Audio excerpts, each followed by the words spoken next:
let's talk about filters. Filters are one of the most important and most requested features in any Power BI report. Users want to be able to drill down and drill through region, country, year, you name it, right?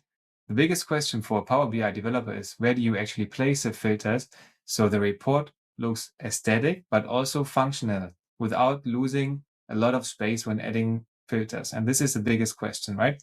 In Power BI Desktop, we have multiple ways to display filters. We can display filters on the sidebar, on the actual filter pane, right? When you expand or collapse them, you have option to place filters for only this particular page, for all pages, or you can even use it for individual visuals, right? Problem is the users may not know it, may have forgotten it, and may find it difficult to differentiate all those different filters. Then a lot of people using actually the option to put slices directly on top of the report or on the side. The problem is on the top, you can only use a few before it gets too busy and too cluttered, right? And if the same goes for the left-hand side, at some point you run out of space, and also, does it look aesthetic?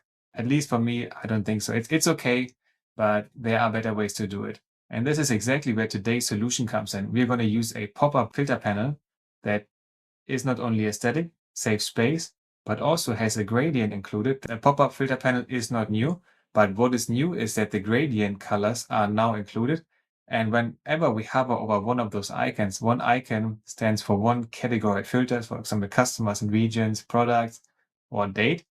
The gradient extends from the sidebar to the filter panel, creating a seamless experience, which is something for me I have never seen before. And don't worry before you say, wow, this is design work, I don't know how to do it. You don't need to be a designer. Everything that you see here was designed in Claude Design and executed with Claude Code. So for you, you only have to orchestrate it. And today I'm going to show you step by step how to get started. But first up, I'm going to show you the inspiration or where I got the inspiration from. Basically, I saw a post on the Fabric community by Gus Bavier, so kudos to him. He also won recently the Power BI World Championship, so it's definitely worth it to check him out. He created a report that has a filter setting. You know, once you click on this filter, a second filter icon pops up, right? And it looks exactly like here, the waves, like the gradient on the filter from the side panel. And I said, wow, how can I recreate it? What I did, I took a screenshot of this and I went to Claude to say, hey, how can I actually recreate this design? Please give me a few different options to recreate it. First of all, I'm going to show you where I started.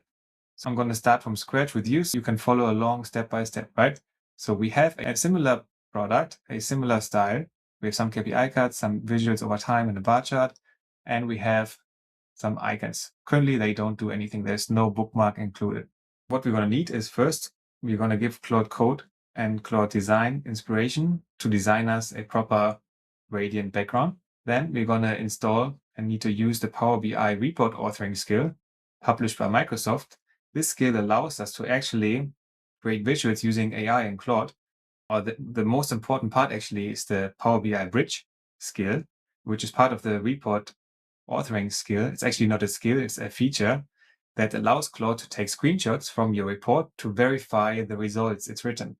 Basically, the Power BI projects files that are needed for this to work are nothing else than JSON form, JSON code. And the bridge allows Claude to make screenshots and verify its result. So if something is broken, Claude can fix it iteratively.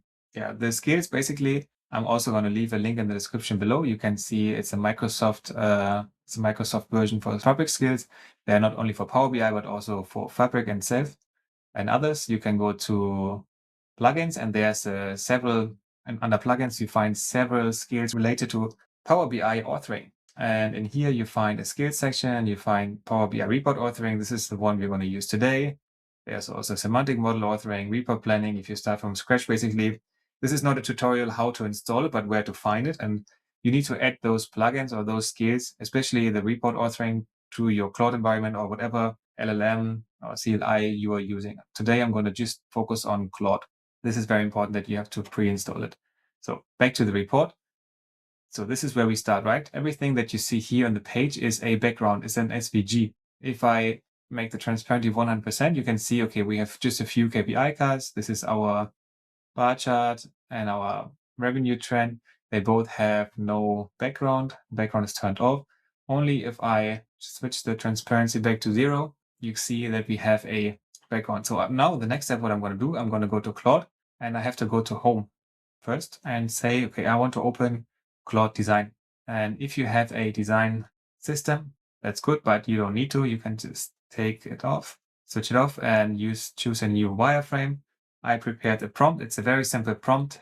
It basically says, okay, here's a design that I like. I want to create a sidebar. I'm going to leave a full link to the description below. What I did, I'm going to make a screenshot of this side panel here, and I'm also going to make a screenshot of this side panel just to give more inspiration. And I'm going to ask it to basically give me a few different variations of a similar style. Okay, so I took 2 screenshots, one from the example file and one from the Power BI report that I currently use, right? You can see I told Claude to use the green and kind of color theme that I'm using throughout the report. And now let's just gonna hit enter and wait. You can choose Opus or Fable. I usually go with Opus. The results are fine. And let's wait for it to come back. While we are waiting, I want to show you how a different version looks like, which doesn't use the gradient, but it's more like a bright version. You have the same buttons, same features. If you see, and if you click on extending the product icon, for example, you see a product panel pops up. You see the category and the product. You can choose any of these items here. Let's select this one, and you see that the background changes. You can reset the selection by pressing Control and left mouse click on the desktop and close it. So it works the same way, just without the gradient, just if you want to have a more light-oriented version.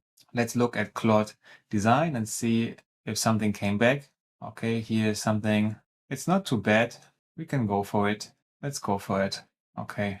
I mean, usually you could go around and you can wait for some options. It takes some time. This one is not so bad either. Let's go with the first one. I don't want to wait so long. So what you can do is click on share, and we're going to use the PNG, and we're going to select the entire frame. It's sometimes not so easy to select the whole image. Yes, now I'm going to download the PNG. And the next step, what we're going to do is we're going to go to Claude Code. We're going to reference the Power BI authoring skill. Say, hey, this is our report. We want to have a slider like this, and you will see. Let's jump back to Claude Code.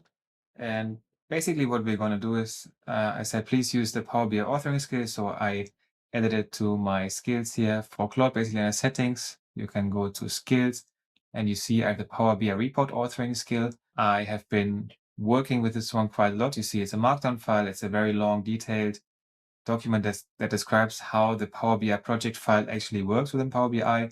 And it also has references like how to create bookmark panels, how to create conditional formatting using expressions.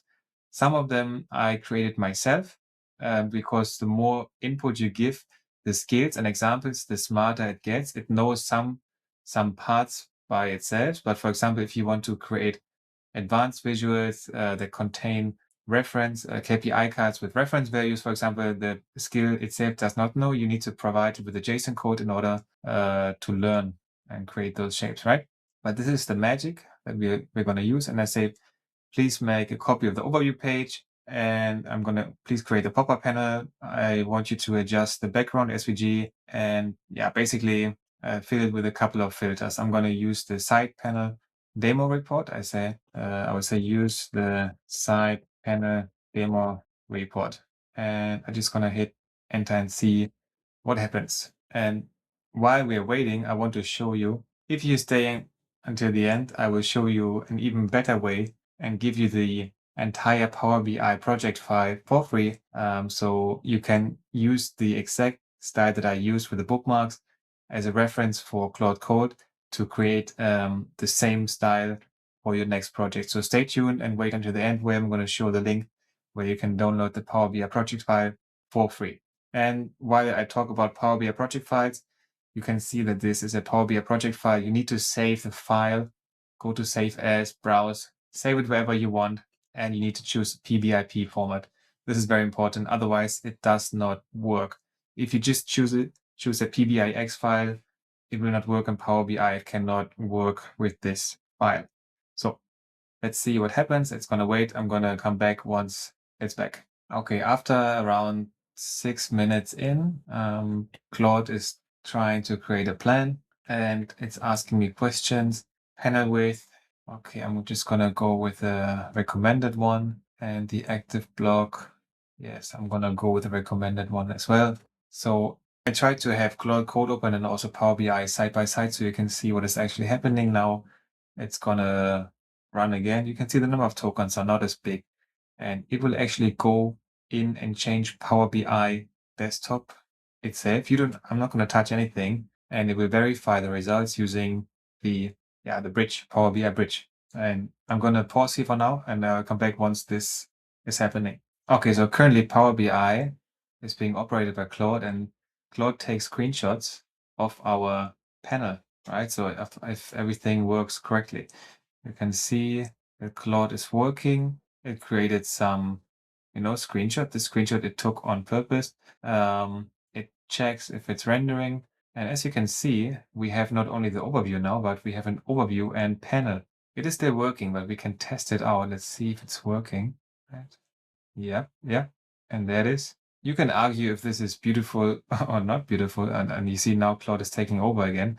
But just the way that we can interact now with Power BI backgrounds and by just giving Claude an idea, okay, this is what I want to achieve. It's pretty fascinating. You can reset and apply. Here you can choose any filters. It's pretty cool to see that this is possible. You can see some of the elements probably need some rework, like the back option doesn't really show. So some things probably don't make sense. You need some iteration. But yeah, this is how you can create a gradient styled theme, and you can create it for each. You can say, okay, what you need to define, what are your components. So we have one for customer regions, one for products and categories. Maybe you have different ones, and it takes a few times of iteration. But just creating these gradients, you can see the waves, they're perfectly aligned here, also those lines. This is something I could have not done myself. And you can see here, these are the bookmark panels. So everything is perfectly aligned here. It's hidden and bookmarks were created. If we check here under bookmarks, you see they are here on the bookmarks center. So if we, of course, have 10 pages and we have hundreds of bookmarks, it gets hard to keep track of, but we don't need to do it ourselves. AI, and especially the Power BI authoring skill, can do it for us. By now, you hopefully understand how powerful the Power BI report authoring skill is, and especially in combination with Claude. Now, we're just scratching the surface here. There is so much more we can do. We can create entire automation pipelines here using Claude and this skill. But this is just one way how we can leverage Claude to create reports for us, to manage bookmarks, to create gradient style pop-up menus, which is amazing. And by hand probably would have taken me hours. If not, I don't even know how to do it myself by hand. So the only thing that is left for you to do is leave a like if you learned something today, and for me to share the link to the report. You can download it for free. Just enter your email address here. It's my Lemon Squeeze account. It's free of charge. So if you learned something today, maybe leave a follow, leave a like, and thank you for watching. Have a good day. And before I forget it, if you want to have certain topics covered in more depth, like how to use the Power BI project files, how to use Claude, how to deal with the JSON code, how to automate your Power BI report creation, let me know your problem, your question in the comment section below.